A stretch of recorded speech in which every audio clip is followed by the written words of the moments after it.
Hi guys, my name is Sahil and welcome back to learn with Sahil.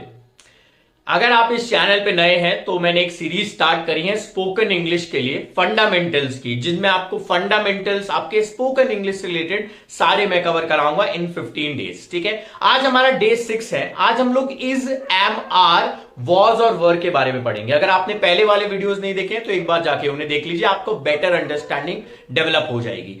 Is, am, are, was, वर को पढ़ने से पहले दो चीजें मैंने आपको पहले बताई थी। मैंने आपको कहा था कुछ वर्ब्स होते हैं जो हेल्पिंग वर्ब और मेन वर्ब दोनों की तरह यूज होते हैं और वो बहुत इंपॉर्टेंट होते हैं, जिनमें पहला ग्रुप हमने डू, डज, डिड का पढ़ा था, second group has, have, had का पढ़ा था। दोनों ही वीडियोस पहले मैंने अपलोड कर दिए हैं।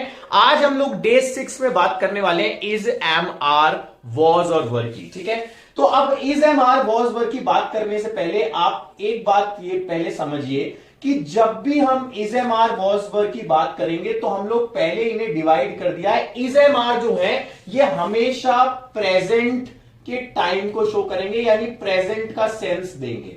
ठीक है, और वॉज और वर जो है वो हमेशा पास्ट का सेंस देंगे। ठीक है, प्रेजेंट का सेंस और पास्ट का सेंस। पास्ट का टाइम और प्रेजेंट का टाइम आप ये भी बोल सकते हैं। जनरली स्टूडेंट्स जो होते हैं वो ये बोलते हैं कि 3 तरह के टेंसेस होते हैं। बच्चे, 3 तरह के टेंसेस नहीं होते हैं, 3 तरह के टाइम जोन्स होते हैं। Past time, present time, future time. ठीक है, टेंसेस के बारे में मैं डिटेल वीडियो बनाऊंगा और इजीएस्ट एक्सप्लेनेशन आपको आगे दूंगा। अभी हम लोग ये समझ लेते हैं इज, एम, आर जो है वो प्रेजेंट टेंस, प्रेजेंट टाइम के लिए यूज में आता है, और वॉज, वर जो होता है वो पास्ट टाइम के लिए यूज में आता है। ठीक है, तो इज, एम, आर के अंदर हम लोग इज को यूज करते हैं सिंगुलर के लिए, अगर सब्जेक्ट सिंगुलर है तो। आर यूज होता है सब्जेक्ट अगर प्लूरल है तो, और आई जो है वो हमारा यूज होता है अगर सब्जेक्ट हमारा एम जो है, सॉरी, वो तब यूज होता है जब हमारा सब्जेक्ट जो आई हो। ठीक है, वर जो होता है वो हमारा यूज में आता है प्लूरल सब्जेक्ट के लिए, और वॉज जो आता है वो सिंगुलर सब्जेक्ट के लिए। सबसे पहले तो ये बेसिक्स आपको मुझे लगता है पहले से ऑलरेडी पता होंगे, नहीं पता है तो मैंने आपको बता दिया। ठीक है, अब आते हैं मेन चीज पे। जब हम इज, एम, आर, वॉज, वर की बात करते हैं तो ये 2 तरीके से यूज होते हैं बच्चे। पहला ये यूज होते हैं एज हेल्पिंग वर्ब्स। ठीक है, पहले तो हम लोग इनको किस तरह से यूज करते हैं, एज हेल्पिंग वर्ब्स, और दूसरी तरह से ये यूज होते हैं एज मेन वर्ब्स। ठीक है, अब एक एक करके दोनों के कॉन्सेप्ट्स को हम लोग पढ़ते हैं।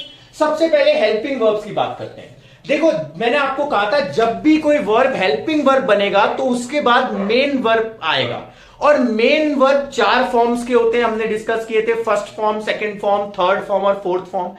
इन चारों फॉर्म्स में से कौन सा फॉर्म आएगा हेल्पिंग वर्ब के बाद में, वो कौन डिसाइड करेगा? वो डिसाइड करेगा हमारा हेल्पिंग वर्ब का ग्रुप। ठीक है, यहां पे is, am, are, was, verb की अगर हम बात करें, इस ग्रुप की बात करें, तो जब ये हेल्पिंग वर्ब बनते हैं तो इनके बाद 2 कंडीशंस बनती हैं। पहले कंडीशन में इनके बाद में हम लोग वर्ब की 4th फॉर्म लगाते हैं, यानी आईएनजी फॉर्म लगाते हैं। ठीक है, पहला कंडीशन होता है जिसमें हम लोग 4th फॉर्म या आईएनजी फॉर्म लगाते हैं, और दूसरा कंडीशन जो होता है जिसमें हम लोग क्या लगाते हैं, वर्ब की 3rd फॉर्म लगाते हैं। ठीक है, तो पहला कंडीशन जब हम आईएनजी फॉर्म लगाते हैं और दूसरी कंडीशन जब हम 3rd फॉर्म लगाते हैं। अब जब हम 4th फॉर्म लगाते हैं यानी आईएनजी वाली फॉर्म लगाते हैं, तब ये किस चीज को किस में यूज आता है? ये यूज आता है कॉन्टिन्यूअस टेंस बनाने में। जब हम कॉन्टिन्यूअस टेंस बनाते हैं तब हमारा क्या यूज होता है? 4th फॉर्म लगती है is, am, are, was, were के बाद में। और जब हम 3rd फॉर्म लगाते हैं तो ये कौन से सेंटेंसेस बन जाते हैं? पैसिव वॉइस के सेंटेंसेस। अगर आपको पैसिव वॉइस के बारे में नहीं पता है तो मैं आगे आने वाले वीडियोस भी बनाऊंगा, लेकिन आज मैं आपको टेक्निक दूंगा आइडेंटिफाई करने के लिए पैसिव वॉइस की, तो वीडियो को लास्ट तक देखिएगा। ठीक है, 4th फॉर्म लगी है, आईएनजी लग रहा है तो कॉन्टिन्यूअस टेंस बन रहा है, 3rd फॉर्म लग रही है तो पैसिव वॉइस बन रहा है। ठीक है, एग्जाम्पल मैं आपको देता हूं। जैसे मैंने कहा, अच्छा, मैंने आपको कहा था इज, एम, आर तो प्रेजेंट और वॉज, वर तो पास्ट। तो अगर प्रेजेंट का कॉन्टिन्यूअस बनेगा तो इज, एम, आर आएगा, पास्ट का कॉन्टिन्यूअस बनेगा तो वॉज, वर आएगा। ठीक है, ये समझ में आ गया। प्रेजेंट का अगर बनेगा तो इज, एम, आर लगेगा, प्रेजेंट का अगर मैं कॉन्टिन्यूअस बना रहा हूं तो, और पास्ट का अगर मैंने कॉन्टिन्यूअस बनाया तो क्या लगेगा? वॉज और वर लगेगा। ठीक है, तो ये आपको याद रखना है, मैंने अभी ऊपर आपको एक कॉन्सेप्ट बताया था। ठीक है ना, अब यहां पे एक एक एग्जाम्पल ले लेते हैं। जैसे इसका एग्जाम्पल क्या हो सकता है? जैसे मैंने कहा मैं खाना खा रहा था, I was eating my food, I was eating, past का कॉन्टिन्यूअस बन गया ये। ठीक है, ऐसे ही अगर मैं प्रेजेंट बनाऊंगा, I am eating my food, मैं खाना खा रहा हूं, तो इसमें क्या हो रहा है, is am are was were के बाद आईएनजी फॉर्म आ रही है। ठीक है, एक एक एग्जाम्पल मैं लिख देता हूं जिससे आप लोग लिख सकते हैं। पहला एग्जाम्पल हो जाएगा I was eating my food. ठीक है, ये पास्ट का कॉन्टिन्यूस हो गया और प्रेजेंट के अंदर यही बनाना है। तो चलो सब्जेक्ट चेंज कर लेते हैं, he is reading a book. ठीक है, वो एक बुक पढ़ रहा है, समझ में आ रहा है। तो ये हो गया हमारा प्रेजेंट कॉन्टिन्यूस और ये हो गया पास्ट कॉन्टिन्यूस। टेंसेस के बारे में और वीडियोस हम लोग आगे पढ़ेंगे, अभी सिर्फ ये कॉन्सेप्ट पढ़ लें कि is am are was were के बाद जब फोर्थ फॉर्म आएगी तो कॉन्टिन्यूस बनेगा, और कॉन्टिन्यूस बनेगा तो वो वॉज वर लगेगा पास्ट का कॉन्टिन्यूस, इज एम आर लगेगा तो प्रेजेंट का कॉन्टिन्यूस। अब आ जाते हैं मोस्ट इंपॉर्टेंट कॉन्सेप्ट पे, जो है पैसिव वॉइस का। यहां पे 90% लोग गड़बड़ करते हैं। क्यों? क्योंकि उनको कॉन्सेप्ट नहीं पता होता है। देखो, पैसिव वॉइस का सबसे इजीएस्ट एक्सप्लेनेशन मैं आपको भी बता देता हूं, आगे हम लोग डिटेल वीडियो डिस्कस करेंगे, लेकिन एक सबसे इजीएस्ट एक्सप्लेनेशन पैसिव वॉइस का ये है। पैसिव वॉइस को आइडेंटिफाई करने के लिए आपको मैं एक बहुत इंपॉर्टेंट टेक्निक दे रहा हूं। कैसे आइडेंटिफाई करोगे? पैसिव वॉइस को आइडेंटिफाई करने के लिए आपको दो चीजें देखनी है। एक आपको देखना है बी वर्ब्स और उसके साथ में वर्ब की थर्ड फॉर्म। जहां भी आपका ये दोनों कंडीशन सेटिस्फाई हो गया कि बी वर्ब भी आ रहा है और उसके साथ थर्ड फॉर्म भी आ रही है, वो कौन सा सेंटेंस होगा? पैसिव वॉइस का सेंटेंस होगा। इसे आप रट लो, चाहे ये यूनिवर्सल रूल है, ये कभी भी ब्रेक नहीं होगा। ठीक है, ये भी एक क्या है, यूनिवर्सल रूल है। ठीक है ना। अब बी वर्ब क्या होता है, थर्ड फॉर्म क्या होती है? देखो, थर्ड फॉर्म तो मैंने बताया था मेन वर्ब की 4 फॉर्म्स होती है, उनमें से जो थर्ड फॉर्म होती है वो आपकी यहां पे आएगी। बी वर्ब्स कौन से होते हैं? एक लिस्ट बी वर्ब्स की मैं आपको दे देता हूं। इज, एम, आर, वॉज, वर और बी, बीन और बीइंग। ये जो 8 वर्ब्स होते हैं इन्हें हम क्या बोलते हैं? बी वर्ब्स बोलते हैं इंग्लिश के अंदर, बड़ा बी और बड़ा ई। ठीक है, तो इनमें से कोई एक और उसके साथ अगर थर्ड फॉर्म आ रही है तो हमेशा सेंटेंस किसका बनेगा? पैसिव वॉइस का बनेगा। समझ में आ रहा है? तो जब हम is, am, are, was, were के बाद थर्ड फॉर्म लगाते हैं तो पैसिव वॉइस का सेंटेंस बनता है। किस चीज का पैसिव वॉइस? देखो, एक एक्टिव वॉइस होता है और एक पैसिव होता है, एक्टिव का ही पैसिव बनता है। ठीक है, तो हम पैसिव वॉइस के लिए मैं आपको एक टेक्निक बताऊंगा एट दी एंड, जब हम लोग मेन वर्ब डिस्कस कर लेंगे, जिससे आप पैसिव वॉइस थोड़ा प्रैक्टिस कर सकते हो is, am, are, was, were के साथ। अब यहां पे पैसिव वॉइस का सेंटेंस बनाने के लिए हमारे पास दो कंडीशन है। अगर हमें सिंपल प्रेजेंट का बनाना है पैसिव वॉइस, तो हम यूज करेंगे is, am, are followed by third form. ठीक है, अगर हमें सिंपल प्रेजेंट टेंस का पैसिव बनाना है। और अगर हमें सिंपल पास्ट का पैसिव बनाना है तो हम लोग वॉज वर्ब के साथ में किसका यूज करेंगे? थर्ड फॉर्म ऑफ वर्ब का यूज करेंगे। ठीक है, एक एक एग्जांपल जैसे मैं आपको बता देता हूं। मैंने कहा आई complete my work, I complete my work, मैं अपना काम करता हूं। ठीक है, अब आई कंप्लीट माई वर्क में क्या, कौन सा टेंस है? ये प्रेजेंट सिंपल। मैंने बताया था आपको एक आइडेंटिफिकेशन, जहां भी फर्स्ट फॉर्म आ जाए वर्ब की वो प्रेजेंट सिंपल टेंस है। तो आई कंप्लीट माई वर्क में फर्स्ट फॉर्म आ रही है ना, आई फिर कंप्लीट। ठीक है, तो फर्स्ट फॉर्म आ गई, तो इसका पैसिव वॉइस किसके थ्रू बनेगा? इज, एम, आर के साथ थर्ड फॉर्म लगा के। कैसे बनेगा? माई, जैसे मैंने कहा था आई कंप्लीट माई वर्क, इसका कैसे बनेगा? The work is completed, third form आएगा इज कंप्लीटेड बाय मी। ठीक है, तो ये हमारा क्या हो गया? पैसिव वॉइस का सेंटेंस हो गया। जब हम इज, एम, आर के साथ में थर्ड फॉर्म लगा रहे तो पैसिव वॉइस का सेंटेंस बन जाएगा प्रेजेंट का। और अगर पास्ट का बनाना है, सिंपल पास्ट का, अगर मैं बोलता आई कंप्लीटेड माई वर्क, तो मैंने क्या कहा था? सेकेंड फॉर्म जहां लगती है वो क्या होगा? सिंपल पास्ट का सेंटेंस हो गया। फर्स्ट फॉर्म लगेगी सिंपल प्रेजेंट का सेंटेंस, सेकेंड फॉर्म लगेगी सिंपल पास्ट का सेंटेंस। अब इसको कैसे कन्वर्ट करोगे? आई कंप्लीटेड माई वर्क का पैसिव वॉइस का बनेगा? My work was completed by me. समझ में आ रहा है? My work was completed by, क्योंकि पास्ट का सेंटेंस है ना, तो वॉज वर्क लगेगा। ठीक है, तो सिंपल प्रेजेंट का अगर पैसिव बनाओगे तो वो कैसे बनेगा? इज, एम, आर के साथ थर्ड फॉर्म लगा के, और सिंपल पास्ट का पैसिव बन लगेगा वॉज वर्ब के साथ थर्ड फॉर्म लगा के। ठीक है, इसका एक एग्जांपल मैं यहां पे लिख देता हूं, आप लोगों को आसानी होगी। आई कंप्लीटेड माई वर्क। ठीक है, इसका सेंटेंस का पैसिव वॉइस कैसे बनेगा? ये सिंपल पास्ट का सेंटेंस है, कैसे पता लग रहा है? क्योंकि सेकंड फॉर्म आ रही है। इसका कैसे बनाओगे? My work was completed by me. ठीक है, अब यहां पे देखो पैसिव वॉइस के बहुत सारे रूल्स होते हैं, लेकिन मैं अभी आपको सिर्फ एक ही चीज कहूंगा, एक टेक्निक मैं आपको शेयर करूंगा थोड़ी देर में, वो आप बस याद रखना, उससे आप पैसिव वॉइस ऑटोमेटिकली प्रैक्टिस कर सकते हो। क्योंकि रूल आना का मतलब ये नहीं है रूल आने से कि आप बोल पाओगे उसको। ठीक है, बोलते वक्त हमें अलग से प्रैक्टिकल एप्लीकेशन चाहिए। ठीक है ना, तो ये मुझे लगता है ये सारा कॉन्सेप्ट है जो मैंने आपको समझा दिया है। Is am are was verb जब हेल्पिंग वर्ब की तरह यूज होंगे तो दो कंडीशन बनेगी। पहली कंडीशन में आईएनजी फॉर्म आएगा, आईएनजी फॉर्म के साथ में प्रेजेंट कॉन्टिन्यूअस का लगेगा अगर इज एम आर के साथ थर्ड फोर्थ फॉर्म आ रही है तो, और वॉज वर्ब के साथ में अगर फोर्थ फॉर्म आ रही है तो वो क्या बनाएगा, पास्ट कॉन्टिन्यूअस। ठीक है, और अगर हेल्पिंग वर्ब की तरह जब ये यूज होता है तो थर्ड फॉर्म भी लगती है इनके बाद में, is am are was verb के बाद, तब क्या होता है, पैसिव वॉइस बन जाता है। ठीक है, सिंपल प्रेजेंट का पैसिव बनेगा तो इज एम आर के साथ थर्ड फॉर्म, और सिंपल पास्ट का बनेगा तो वॉज वर्ब के साथ थर्ड फॉर्म। मैंने आपको कहा पैसिव वॉइस को आइडेंटिफाई करने का तरीका क्या है, कोई भी बी वर्ब के साथ अगर थर्ड फॉर्म आ रही है तो पैसिव वॉइस बनेगा, चाहे वो कोई सी भी वर्ब हो। ये 8 बी वर्ब्स होती हैं, ये मैंने आपको बताई 8 बी वर्ब्स, ये आप ध्यान रखिए। ठीक है, इसका स्क्रीनशॉट ले लीजिए, मैं इसको रब कर रहा हूं जिससे कि हम लोग अब मेन वर्ब्स के बारे में थोड़ा सा डिस्कस करेंगे कि मेन वर्ब्स जो होंगे। एक बार आप इसका स्क्रीनशॉट ले लीजिए, आई एम रियली सॉरी मैंने थोड़ा सा लिख कर दिया, आप इसका स्क्रीनशॉट ले लीजिए। और अब स्क्रीनशॉट अगर आपने ले लिया है तो मैं मेन वर्ब्स के बारे में आपको डिस्कस करूंगा।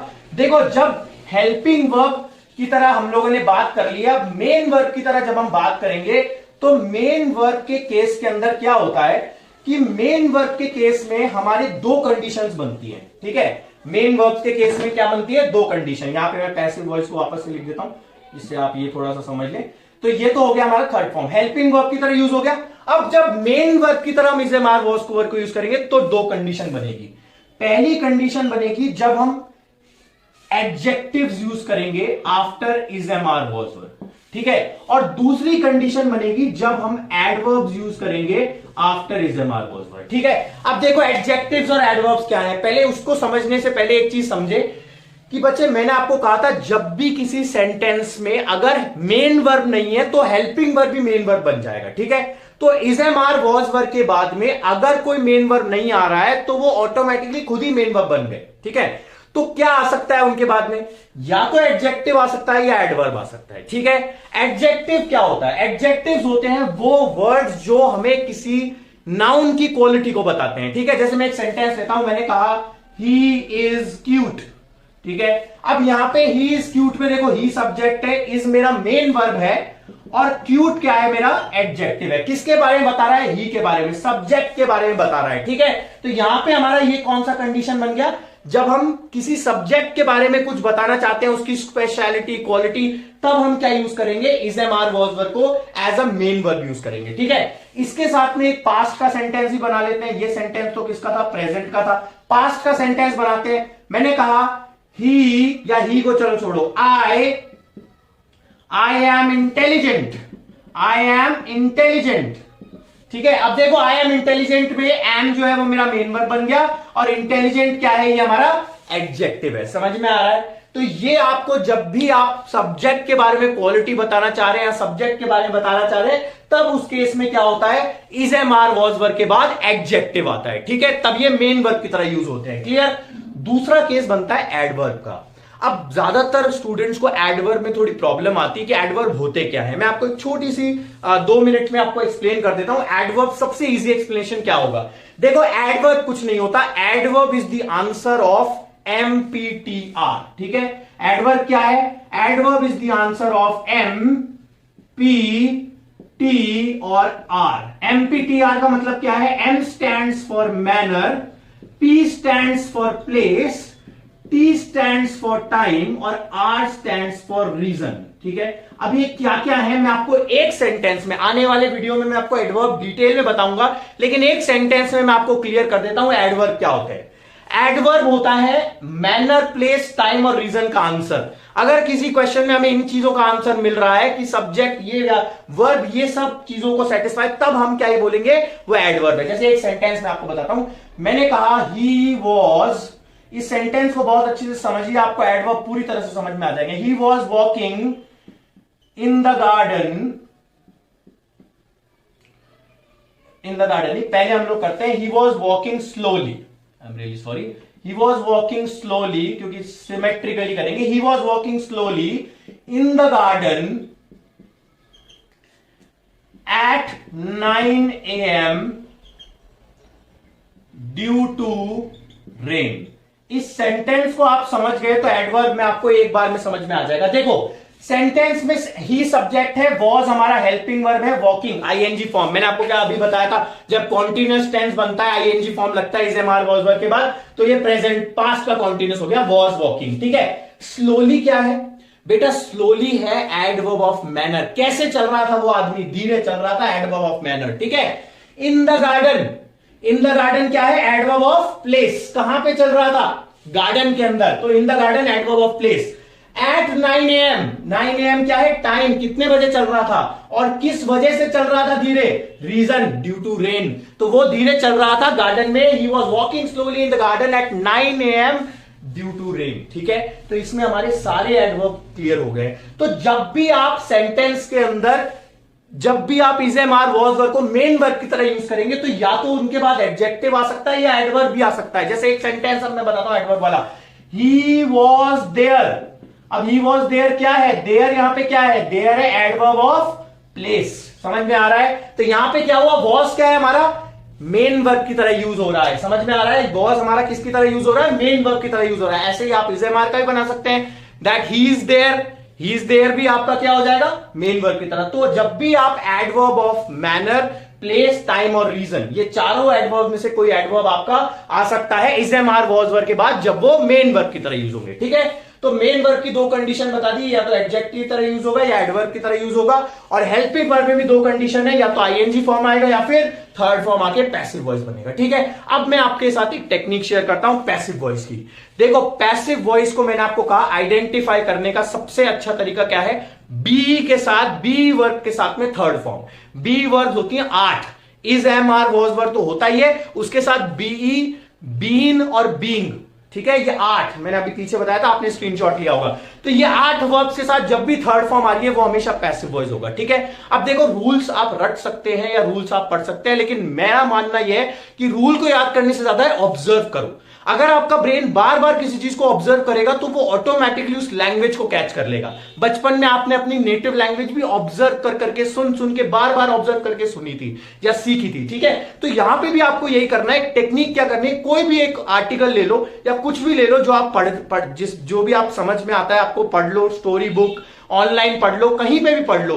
न्यूज़पेपर अवॉइड करना, ज्यादातर कोशिश करना स्टोरी बुक्स या जो चीज आपको समझ में आए वो पढ़ो। ठीक है, अब वो पढ़ने के बाद में आपको क्या ऑब्जर्व करना है, कोई भी सेंटेंस जहां पे आपको बी वर्ब और थर्ड फॉर्म मिलती है तो उसको पैसिव वॉइस सेंटेंस, वो मतलब पैसिव वॉइस का सेंटेंस है, कोई एक्सेप्शन नहीं है। आप कोशिश करो उसको एक्टिव वॉइस में कन्वर्ट करो, कोशिश करो एडवर्ब्स को आइडेंटिफाई करने की कोशिश करो। तो मैं आपको एक टेक्निक ये बता रहा हूं कि आप जितना ऑब्जर्व करोगे ना उतना आपकी इतना आपका अंडरस्टैंडिंग लेवल बढ़ता जाएगा। तो जो जो हम पढ़ते जा रहे हैं उनको अंडरस्टैंड करने के लिए रीडिंग करते रहो, डेली बेसिस पे 10-15 मिनट ऑब्जर्वेशन और एनालिसिस करो। ठीक है, तो मैं आपको पैसिव वॉइस के बारे में बता दिया है, इस टेक्निक को फॉलो करते रहो। ये सारे कॉन्सेप्ट्स अगर आपको अच्छे लगे हो और जो भी आपको वीडियो मैंने बनाया आपको अच्छा लगा हो तो चैनल को सब्सक्राइब करें, वीडियो को लाइक करें। एंड कोई भी अगर आपको डाउट्स हैं या कुछ भी आपकी रिक्वेस्ट है आप कमेंट बॉक्स में डाल सकते हैं। I will really be happy to help you guys. So I hope that you liked the video. Thank you so much. Have a great day and take care of yourself. Stay safe. Take care of your family. See you in the next class. Thank you so much.